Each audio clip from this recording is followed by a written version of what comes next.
Let's begin with a new report by the BBC showing that there has been a dramatic rise in the number of people killed in the war in Ukraine.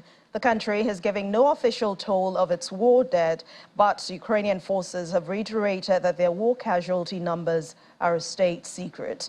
According to the New York Times, at least 70,000 people have died since the war started in Ukraine.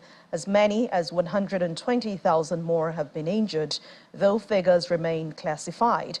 It is a staggering number from an armed forces estimated at only 500,000 strong.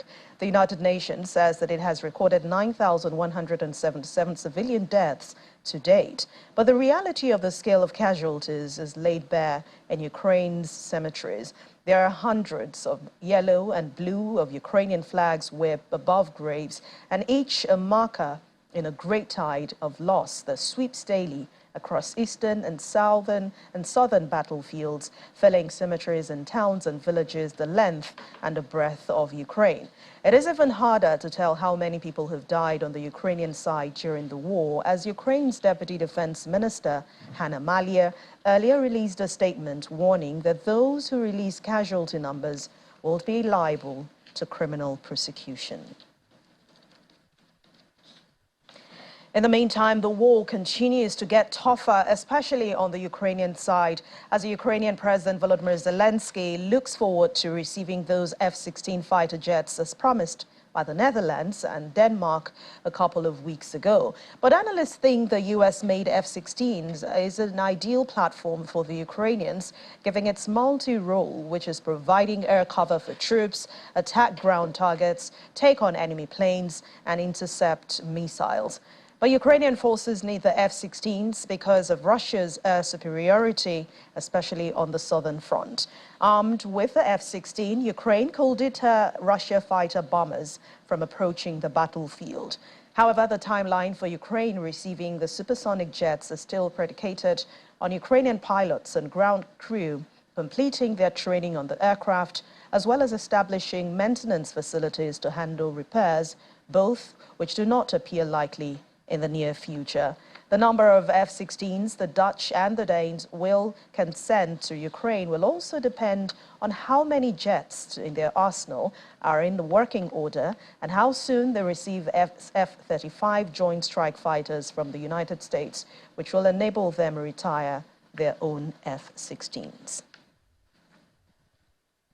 And as the war continues, the International Atomic Energy Agency, the IAEA, says that Ukraine's offensive in Zaporizhzhia has increased the risk of Europe's largest nuclear power plant. The IAEA boss, Rafael Grossi, speaking at the Swedish Institute of International Affairs, clarified the risk it is to the region itself, not just the nuclear station, raising the likelihood of an attack on the station or even a damage to it. He says that any accidents in the Zaporizhzhia nuclear power plant will affect neighboring countries and Europe as a whole. And video released by the Ukrainian 36th Separate Marine Infantry Brigade purports to show sappers clearing field planted with Russian mines in the Zaporizhzhia region. Occupying Russian troops have sown landmines and body traps across hundreds of miles of Ukraine's front, which is a tactic by Kiev's commanders, describing as the primary reason why the summer counteroffensive has slowed down. Although the war in Ukraine is 18 months old, it has now become harder for many Russians to reach their favorite summer haunts in the Black Sea region of Crimea, which Moscow seized and annexed from Ukraine back in 2014. And safety is a factor for some people, especially after two major Ukrainian attacks since last October on the 19-kilometer Crimean bridge that links Russia by road and rail to the peninsula. But after weighing up such concerns, Viktor Motorin from the city of Khanty-Masyek in the western Siberia area said he decided that making his annual trip with his young family was still a risk well worth taking.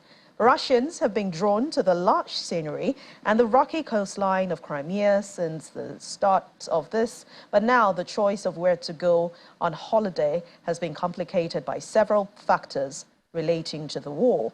Sanctions have severed flights to the West, and the weakness of Russia's ruble currency has now raised the cost of trips to other popular destinations like Turkey and Thailand.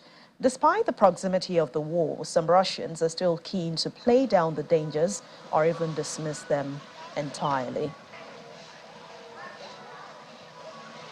And for the Ukrainian forces, they believe they have broken through the most difficult line of Russian defenses in the south, and they will now be able to advance more quickly, according to a commander fighting in the south.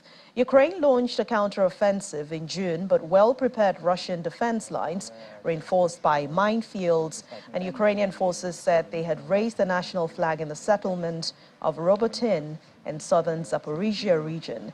Robotyne is about 100 kilometers, that's about 62 miles from Bediansk, which is a port on the shores of the Sea of Azov, about 85 kilometers from the strategic city of Melitopol. Both have been occupied by Russian forces following Moscow's full-scale invasion in February last year. The passage of a second ship from Ukraine along a temporary Black Sea corridor has nothing to do with the prospects from reviving a grain deal involving Russia. The Kremlin spokesperson Dmitry Peskov has said this yesterday. Kiev said on Sunday, August the 27th, that a vessel carrying steel products to Africa had left Ukraine's port of Odessa through a temporary humanitarian corridor in the Black Sea. And that's the second ship to do so since Russia withdrew last month from a UN brokered deal which had allowed for grain to be safely exported. At a regular Kremlin briefing, Mr. Peskov reaffirmed Moscow's stance that reviving the grain deal will depend on whether the West delivered on the promises regarding Russia's own grain and fertilizer exports. Russia has carried out a series of missile and drone strikes on Ukrainian ports since letting the grain deal expire. Kiev has responded with sea drone attacks on Russian warships near a key Russian port and a tanker from Russia near Crimea.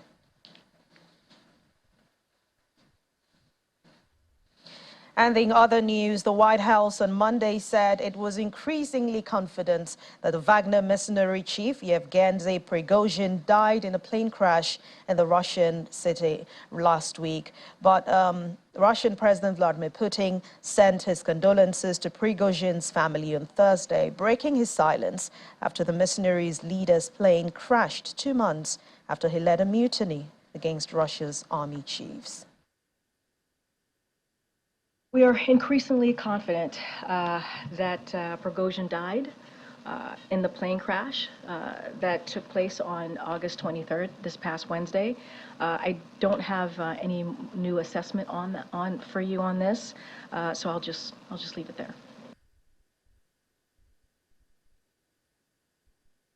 All right, let's go to other stories now. Pope Francis has been speaking to the youth in Russia. He's described them as great mother, as intercessors of the great mother Russia. He was addressing the group participating in the 10th All-Russian Catholic Youth Assembly at St. Petersburg via a video conference. However, Ukrainian Foreign Ministry spokesperson also criticized the Pope's speech in a Facebook post on Monday, saying, rather than citing imperialist propaganda, Pope Francis should be opening the eyes of Russian young people to the destructive cause of the current Russian leadership.